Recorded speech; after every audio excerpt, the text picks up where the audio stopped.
आशा करता हूं आप सब बहुत अच्छे होंगे। मेरा नाम है सिद्धांत अग्निहोत्री। स्टडी ग्लोस पे आपका बहुत बहुत स्वागत है। आईएनएस उदयगिरी और आईएनएस हिमगिरी भारत ने कमीशन कर लिए हैं। तो जो हमारे इंडिजीनियस वॉरशिप बिल्डिंग है उससे एक जबरदस्त शिफ्ट हमको देखने को मिला है। भैया हिमगिरी और उदयगिरी सल्यूट है। साइकोलॉजी अगर आप समझना चाहते हैं तो ये हमारा सर्टिफिकेशन कोर्स है, मात्र 400 रुपए का। सिर्फ 300 सीट्स बची हैं, 6 महीने की वैलिडिटी है। साइकोलॉजी कूपन कोड यूज करिए। रिकॉर्डेड लेक्चर्स है, लाइव लेक्चर्स नहीं। डिस्क्रिप्शन और कमेंट बॉक्स में लिंक है। तो 26 अगस्त 2025 को भारत ने आईएनएस उदयगिरी और आईएनएस हिमगिरी को कमीशन कर लिया। यानी कि अब ये हमारे ये वॉरशिप्स है, ये हमने खुद बनाए हैं, ये हमने किसी का सहारा नहीं लिया। और अब ये देखेंगे ना कि डिफेंस में हम सब कुछ खुद ही बनाएंगे। सेकेंड जनरेशन स्टेल्थ फ्रिगेट से, ठीक है ना। अच्छा, आपने कई बार ये चीजें जो है स्टेल्थ फ्रिगेट की बात करते हैं तो ये मॉडर्न वॉरशिप है। पहले वॉरशिप इस तरीके से नहीं होते थे जैसे अभी होते हैं। अब इसमें स्पेशल फीचर्स होते हैं, जैसे रेडार में ये नहीं पता चलेगा। सोनार का गजब यूज, रात को भी आप इसको चला सकते हैं। इंफ्रारेड 1971 में ना पाकिस्तान की नेवी रात में ऑपरेट नहीं कर सकती थी, लेकिन अब इसमें नहीं होता इस तरीके की। इसमें रेडार क्रॉस सेक्शन रिडक्शन होता है, ठीक है। ऐसे सुपर स्ट्रक्चर्स बनाए जाते हैं जिसमें ये रेडार की वेव्स को ही एब्जॉर्ब कर लेते हैं। यानी कि अगर आप दुश्मन की टेरिटरी में शिप लेके जाएंगे तो पता ही नहीं चला लगा पाएगा, और अगर ऐसा हुआ तो आप खत्म कर देंगे। धोखा देना ही तो सबसे बड़ी बात होती है ना युद्ध में। सिग्नेचर मूवमेंट शिप ऐसी टेक्नोलॉजी को यूज करते हैं कि इलेक्ट्रॉनिक एमिशन जीरो। कभी भी शिप अगर जाता है तो उसके पास नेटवर्क है, उसके पास रेडियो वेव्स है, बहुत कुछ होता है। वो चलता फिरता कमांड सेंटर है। तो अगर वो दुश्मन की टेरिटरी में जाएगा, उसका तो रेडार काम कर ही रहा है दुश्मन का, साथ ही साथ आप भी सिग्नेचर मतलब इलेक्ट्रॉनिक एमिशन छोड़ोगे, इसमें जीरो है। उसके बाद लो इंफ्रारेड और एकॉस्टिक सिग्नेचर्स होते हैं, ठीक है। एक तरीके की थर्मल मास्किंग। एक क्या होता है ना, इंफ्रारेड सिग्नेचर्स बहुत तगड़े होते हैं, तो इसमें इंफ्रारेड मतलब हीट, रात में भी काम करेंगे। और साउंड रिड्यूसिंग डिजाइन यूज किया जाता है ताकि एकॉस्टिक सिग्नेचर भी नहीं हो। भारत में जैसे प्रोजेक्ट 17A, ये जो आपको उदयगिरी और हिमगिरी दिख रहे हैं ना, भारत ने एक प्रोजेक्ट 17A लॉन्च किया था, तो ये उसका पार्ट है। एडवांस स्टेल्थ टेक्नोलॉजी जो मैं आपको बता रहा हूं, ओके। तो ये दोनों आ गए हैं कहां पे, विशाखापट्टनम में, जो हमारा ईस्टर्न नेवल कमांड है। अब भाई जाहिर सी बात है कि हम अब तक वॉरशिप रशिया से खरीद रहे हैं, अमेरिका से भी बात चल रही थी, लेकिन अब, और वो भी हमको ना ऐसा नहीं कि नया बना के देते हैं, उनके पुराने देते हैं, वो किलो पुराना ले लो।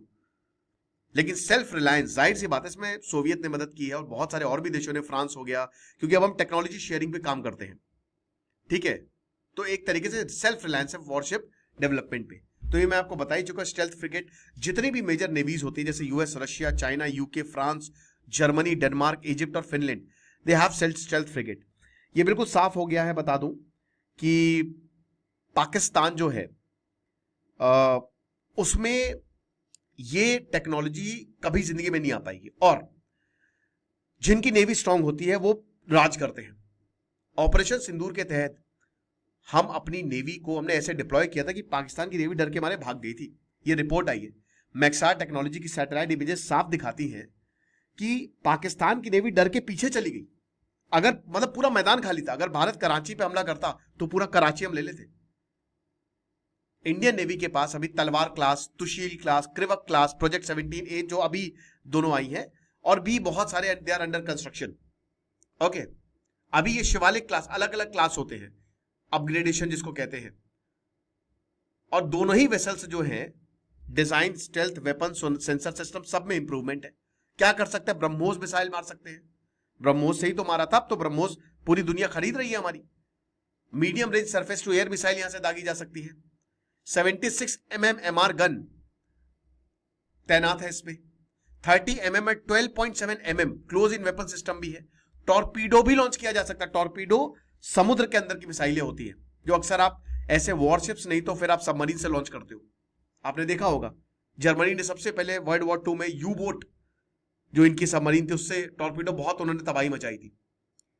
75%, ऐसा नहीं कि हम 100% इंडिजीनियस है, 75% हमारा खुद का कंटेंट है।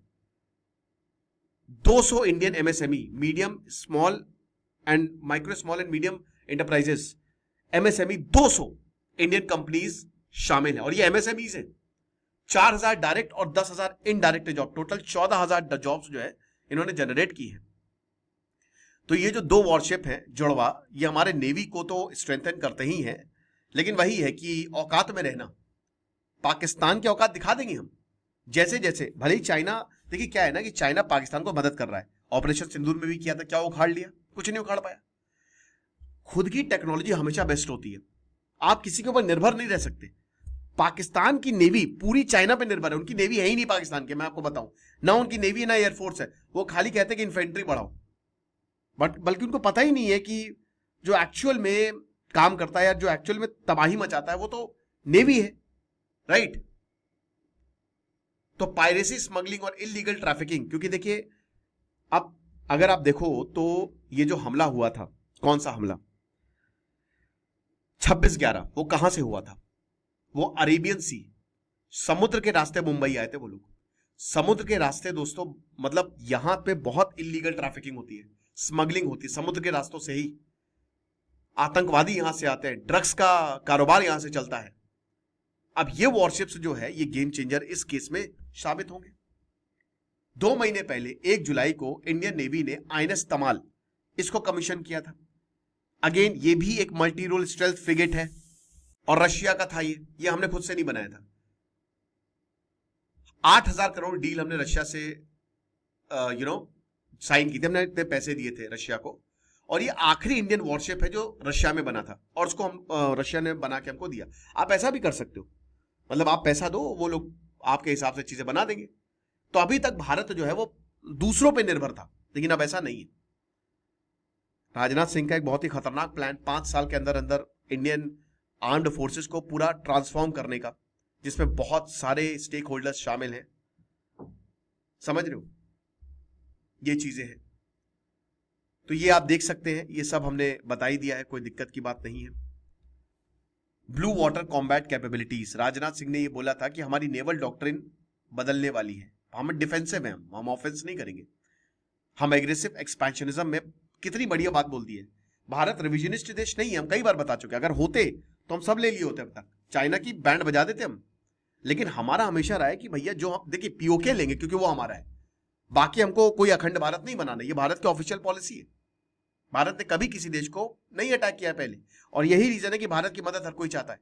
लेकिन अगर हमारी सिक्योरिटी को कुछ हुआ तो फिर समझ लो हम क्या करने वाले हैं, वो हालत करेंगे। पाकिस्तान को नंगा कर दिया था हमने, डर के मारे, वो तो चलिए कुछ भी बोलता रहे, उसको झूठ बोलना तो उसकी आदत है, लेकिन वहां के लोगों को भी पता है कि किस तरीके की मार पड़ी थी पाकिस्तान को।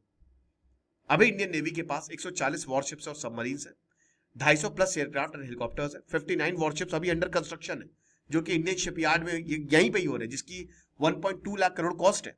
31 एडिशनल वॉरशिप्स हैं जो कि एक्सेप्टेंस ऑफ नेसेसिटी इसके अंडर अप्रूव हुए हैं, जिसमें 9 डीजल इलेक्ट्रिक सबमरीन्स हैं, 7 नेक्स्ट जेन फ्रिगेट्स हैं, 8 एंटी सबमरीन वॉरफेयर कॉर्वेट्स हैं। 2030 तक भारत की जो नेवल स्ट्रेंथ है ये 40 और वॉरशिप आएंगे। अब 5 साल के अंदर अंदर 180 वॉरशिप हो जाएंगे और 350 एयरक्राफ्ट हो जाएंगे, जो कि आप यहां से लॉन्च कर सकते हैं। तो भारत देखिए, चाइना डेफिनेटली, चाइना अभी बहुत आगे, चाइना की नेवी बहुत ताकतवर है, आप देख ही सकते हैं। अगर डिस्ट्रॉयर की बात करें तो वो भी चाइना के पास है।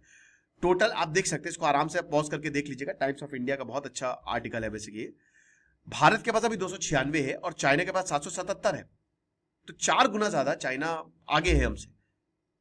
लेकिन चाइना के साथ हमारा अलग बैटल हिसाब किताब है और पाकिस्तान के साथ अलग बैटल। पाकिस्तान में नेवी इंपॉर्टेंट है, चाइना में नेवी इतना इंपॉर्टेंट नहीं रहेगी। तो चाइना अभी दुनिया की सबसे बड़ी नेवी है, इसमें 370 वॉरशिप है। लेकिन मैंने क्या बताया, लॉजिस्टिकल कंस्ट्रेंट है। वॉरशिप्स खाली बता रहे ना कि ये सामान रखने से कुछ नहीं होता है, सामान का यूज तो करो। इंडियन ओशन रीजन में ये वॉरशिप इतने काम नहीं आने वाले। और जैसा कि मैंने बताया, ये लेक्चर भी मैंने लिया था कि चाइना पाकिस्तान को जबरदस्त सपोर्ट कर रहा है ताकि उसकी नेवल कैपेबिलिटी को मॉडर्नाइज किया जा सके। 8 yuan class diesel electric submarine China ने पाकिस्तान को दी है। एक और चीज बता दूं कि चाइना की टेक्नोलॉजी पे आप भरोसा नहीं कर सकते, चाइना कभी भी वॉर नहीं लड़ा है, तो ये सब वॉर टेस्टेड नहीं है। और आपने देखा अभी इनका HQ-9 एयर डिफेंस सिस्टम कैसे फेल किया। तो जाहिर सी बात है, चाइना के इन्फ्लुएंस को भी काउंटर हम आसानी से कर सकते हैं। ये तमाल के फीचर्स, इसको भी आप आराम से पॉज करके देख लीजिएगा। बहुत धीमे चलते हैं शिप, 10 किलोमीटर प्रति घंटा, 5.5 किलोमीटर प्रति घंटा, बहुत तेज नहीं चलते।